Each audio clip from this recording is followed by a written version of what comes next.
देखिए, इस्टेब्लिशमेंट को अगर मैं सादा लफ्ज़ों में डिफाइन करूं तो इसका सिंपल मतलब होता है किसी भी मुल्क के अंदर सबसे ज़्यादा डोमिनेंट और पावरफुल लोगों का ग्रुप जो उस मुल्क के तमाम निज़ाम को चेंज कर सकते हैं। वहाँ के इस्टेब्लिशमेंट ही ये डिसाइड करता है कि मुल्क के अंदर किस पॉलिटिकल पार्टी की हुकूमत होगी, कौन नेक्स्ट पीएम या प्रेसिडेंट बनेगा। ये सारी चीज़ें वहाँ के इस्टेब्लिशमेंट ही डिसाइड करती है।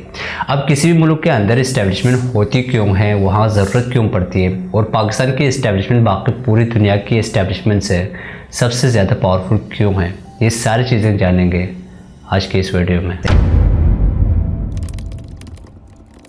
देखिए, इस्टेब्लिशमेंट दुनिया की किसी भी मुल्क की हो, इसकी एक खासियत होती है। ये सिर्फ और सिर्फ मुल्क की सालमियत और मफाद के बारे में सोचती है। चाहे उसके लिए उससे जो कुछ भी करना पड़े वो सब कुछ करता है। वो चाहे तो किसी भी पॉलिटिकल पार्टी की हुकूमत बना भी सकती है और गिरा भी सकती है, क्योंकि इस्टेब्लिशमेंट के अंदर मुल्क के सबसे ज़्यादा पावरफुल लोग पाए जाते हैं। इसलिए गवर्नमेंट किसी भी पॉलिटिकल पार्टी की हो, लेकिन उसका सारा कंट्रोल इस्टेब्लिशमेंट के हाथों में होता है। इसलिए हम कह सकते हैं कि वो गवर्नमेंट पपेट गवर्नमेंट है, क्योंकि वो अपने से कोई भी डिसीजन नहीं ले सकते। लेकिन फिर भी कोई पॉलिटिकल पार्टी या लीडर अगेंस्ट द इस्टेब्लिशमेंट जाकर कोई डिसीजन लेता है या कोई फैसला करता है तो इस्टेब्लिशमेंट उसके पूरे करियर को बर्बाद कर देता है।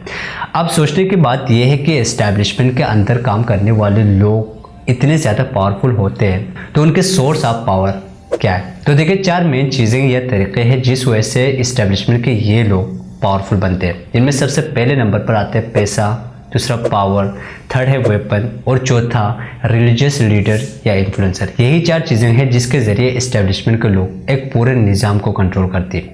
लेकिन इनकी कोई भी ऑफिस या आइडेंटिटी नहीं होती। इस वजह से हम में से कोई भी पिन पॉइंट करके ये नहीं कह सकते कि फ़लाँ शख्स या फ़लाँ इदारा इस्टेब्लिशमेंट है।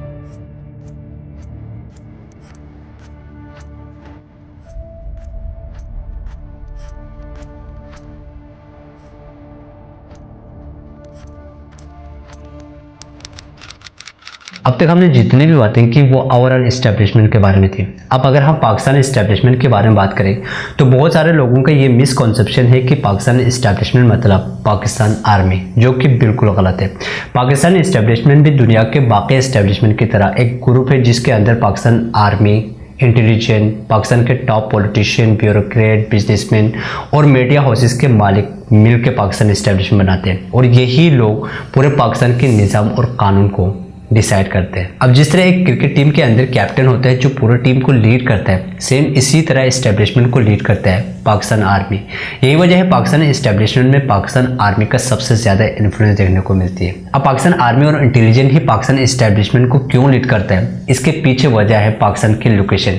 पाकिस्तान जिस जगह पर मौजूद है उसको देखते हुए पाकिस्तान को अपनी आर्मी और इंटेलिजेंस दोनों को सबसे ज़्यादा पावरफुल बनानी पड़ी। आप ज़रा ये मैप देखें जिसके एक तरफ पर इंडिया है जिसके साथ पाकिस्तान के शुरू से ही नहीं बनती, और कश्मीर के इशू को लेकर पाकिस्तान और इंडिया के दरमियान आए रोज झड़पें भी होती रहती हैं। इसलिए इंडिया को कंट्रोल करने के लिए पाकिस्तान ने अपने आर्मी को सबसे ज़्यादा पावरफुल बनाया। इसी तरह पाकिस्तान के दूसरी साइड पर अफगानिस्तान पड़ता है जहाँ पर कभी भी हालत स्टेबल नहीं हुई। अब इन्हीं दोनों चीज़ों को देखते हुए पाकिस्तान ने अपनी इंटेलिजेंस और आर्मी को सबसे ज़्यादा पावरफुल बनाया ताकि अफगानिस्तान और इंडिया दोनों पर नज़र रख सके। जहाँ पर एक इदारा पाकिस्तान के विजिबल दुश्मनों से लड़ते हैं तो दूसरा इदारा पाकिस्तान के इनविजिबल दुश्मनों को ठिकाने लगाते हैं, लेकिन दोनों का एक ही मकसद है, पाकिस्तान को दुश्मनों से बचाना। इसीलिए पाकिस्तान के अंदर और बाहर जो भी इस्टेब्लिशमेंट के आगे जाकर काम करता है, इस्टेब्लिशमेंट उसे कभी भी माफ़ नहीं करता, क्योंकि इस्टेब्लिशमेंट एक उसूल पर जाता है कि उसने किसी भी हालत में मुल्क के अंदर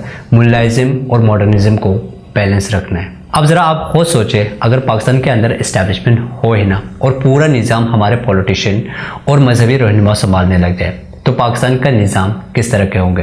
तो 2 हालत पैदा होंगे। पहला, अगर मजहबी रहनुमा जीत जाए और पूरे मुल्क के अंदर मुलाजिम की हुकूमत कायम हो जाए तो वो सारे निज़ाम को अपने हिसाब से चलाने की कोशिश करेगा। वो मॉडर्निज्म पर मुकम्मल तौर पर पाबंदी लगा देगी जिसकी वजह से खाना जंगी शुरू हो जाएगी और फ़िरका वारियत पूरे मुल्क के अंदर फैल जाएगी और पूरा निज़ाम तहस नहस हो जाएगा। इसके अलावा दूसरी हालत ये पैदा हो सकती है कि औरत मारिश की वजह से अगर औरतों को इतनी छूट दी जाए कि वो पाकिस्तान के ओरिजिनल कल्चर को छोड़कर वो मुकम्मल तौर पर वेस्टर्न कल्चर को अडॉप्ट कर जाएगा। अब इन्हीं 2 चीज़ों को कंट्रोल करने के लिए, इन्हीं 2 चीज़ों के दरमियान बैलेंस बनाए रखने के लिए पाकिस्तान इस्टेब्लिशमेंट काम करते हैं। इसीलिए किसी भी मुल्क के अंदर एक अच्छा निज़ाम और वहाँ रहने वाले लोगों के हुकूक और फ्रीडम को बैलेंस में रखने के लिए इस्टेब्लिशमेंट का होना लाजमी है।